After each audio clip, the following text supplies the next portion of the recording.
Calon Tumbal Pesugihan, Part 57, Permanen. Dinda membuka kedua matanya dengan pandangan yang langsung tertuju pada langit-langit kamar berwarna putih.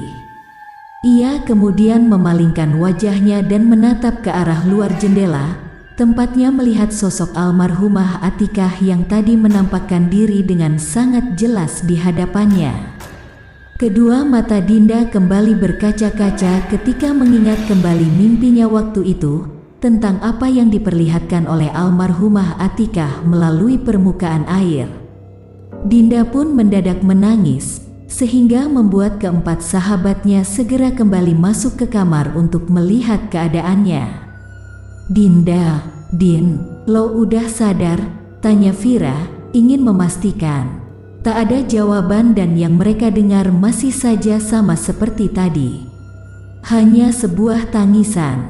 "Dinda, kau bicaralah pada kami. Apa yang kau lihat tadi?" Kalin mencoba ikut bertanya. Agil, Denny, dan Yusuf berdiri di ambang pintu kamar itu. Mereka jelas tak berani masuk ke kamar Dinda karena akan terkesan tidak sopan jika sampai mereka masuk ke sana. Perasaan Agil sebenarnya sudah menjadi tak karuan sejak tadi, namun ia sebisa mungkin bertahan dan berupaya untuk tenang hanya demi Dinda.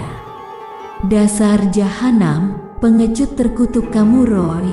Teganya kamu berbuat sekeji itu padaku," teriak Dinda secara tiba-tiba.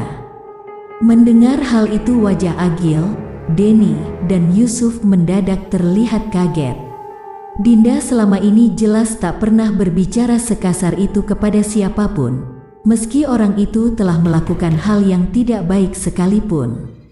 Namun saat ini, tampaknya Dinda mungkin sudah tak tahan lagi untuk terus bersopan santun dan ingin mengungkapkan semuanya yang dia pendam di dalam hati.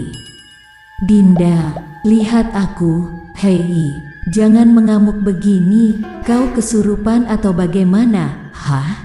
Kalin berupaya menyadarkan Dinda.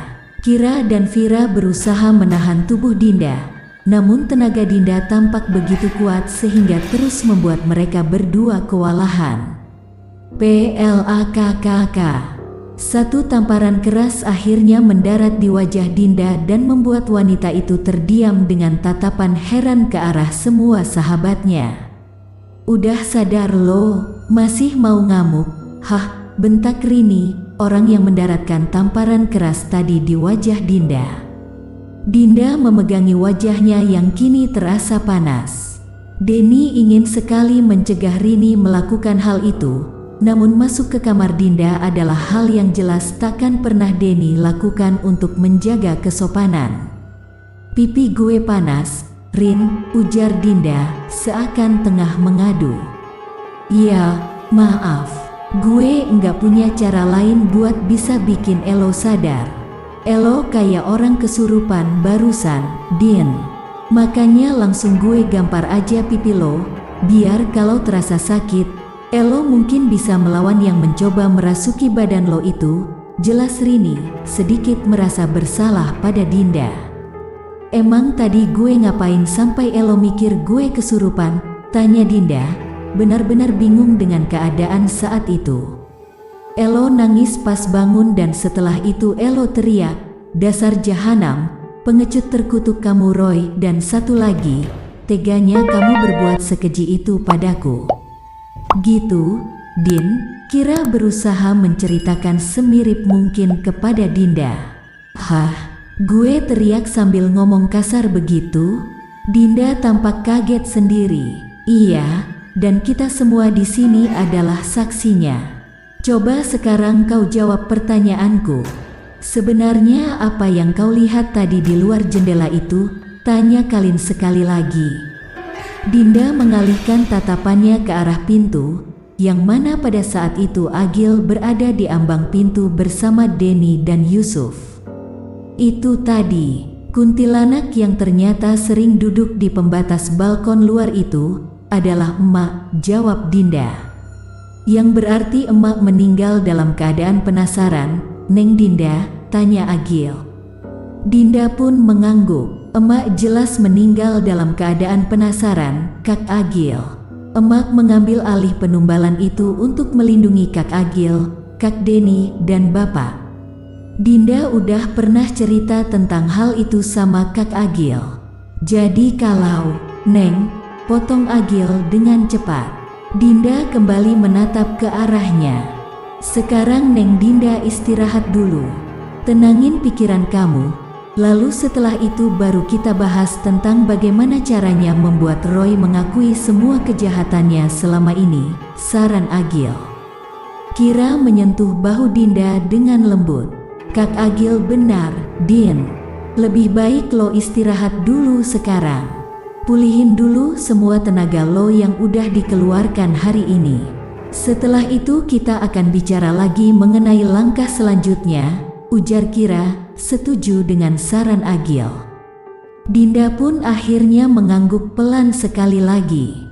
Ia tak mau membantah meskipun saat itu rasanya ia ingin cepat kembali memikirkan langkah selanjutnya. Kalin membantu menyelimuti tubuh Dinda, sementara Kira dan Vira membetulkan letak bantal serta guling yang akan Dinda pakai. Rini keluar lebih dulu karena masih merasa bersalah terhadap Dinda soal tamparan yang ia lakukan tadi. Kalin pun segera menyusul langkah Rini, sementara Agil, Denny, dan Yusuf kembali duduk di sofa. Rin, mau kemana kau? Tanya Kalin. Rini berbalik dan membatalkan niatnya menuruni tangga. Gue mau istirahat dulu sebentar, jawabnya. Bukan mau lari dari masalah, tebak Kalin. Rini diam saja, ia membiarkan Kalin mendekat dan mengajaknya duduk di sofa bersama Agil, Denny, dan Yusuf. Rini menuruti ajakan itu, sehingga kini ia duduk tepat di samping Denny sementara Kalin duduk di samping Yusuf. Aku tahu kau merasa dirimu sangat keterlaluan ketika menamparkan wajahnya Dinda. Kalau aku ada di posisi kau tadi pun, maka aku akan melakukan hal yang sama dengan kau dan merasa bersalah juga. Tapi saat ini, mungkin memang itulah yang kita butuhkan untuk menjaga Dinda agar tetap waras. Kau masih ingat kan, saat kita berusaha membuat mata lainnya Dinda tertutup di pesantren 7 tahun yang lalu? Kalau kita tidak bersikap keras saat itu kepada Dinda, maka Dinda sudah bukan lagi Dinda yang kita kenal selama ini. Jiwa Dinda saat itu sedang lemah-lemahnya karena baru beberapa bulan kehilangan kedua orang tuanya. Tapi karena kita berhasil menjaganya dengan keras dan membuatnya melawan semua serangan gaib yang tiba-tiba tertarik kepadanya, maka Dinda masih tetaplah Dinda yang kita kenal selama ini. Paham kau? Tanya Kalin. Rini pun mengangguk pelan. Agil, Denny, dan Yusuf kembali menatap satu sama lain. Mereka jelas baru tahu kalau Dinda ternyata pernah berjuang keras untuk melawan serangan gaib terhadap dirinya ketika pertama kali bisa melihat makhluk tak kasat mata usai mengalami kecelakaan. Apakah dulu Teh Dinda pernah berharap kalau dirinya bisa berhenti melihat makhluk-makhluk halus? Tanya Yusuf. Kalin menoleh ke arah Yusuf, lalu mengangguk pelan. Dinda pernah tidak tidur selama 1 minggu penuh, karena merasa sangat terganggu oleh satu makhluk yang tertarik dengan aura yang Dinda miliki. Aura dalam diri Dinda itu sangat menarik bagi siapapun, makanya kau tidak perlu heran kalau si Roy begitu ngotot ingin menjadikan Dinda sebagai istri keduanya. Jangankan manusia, makhluk halus pun sering sekali merasa tertarik pada Dinda. Dan waktu Dinda tidak bisa tidur selama 1 minggu itu, Dinda mengucapkan berkali-kali bahwa dirinya ingin berhenti bisa melihat hal-hal gaib. Sayangnya, menurut ustazah di pesantren tempat kami membawa Dinda waktu itu, mata lain yang Dinda miliki sudah permanen terbuka dan tidak akan bisa ditutup kembali. Jelas Kalin, apa adanya. Makin menarik dan penasaran dengan cerita selanjutnya kan?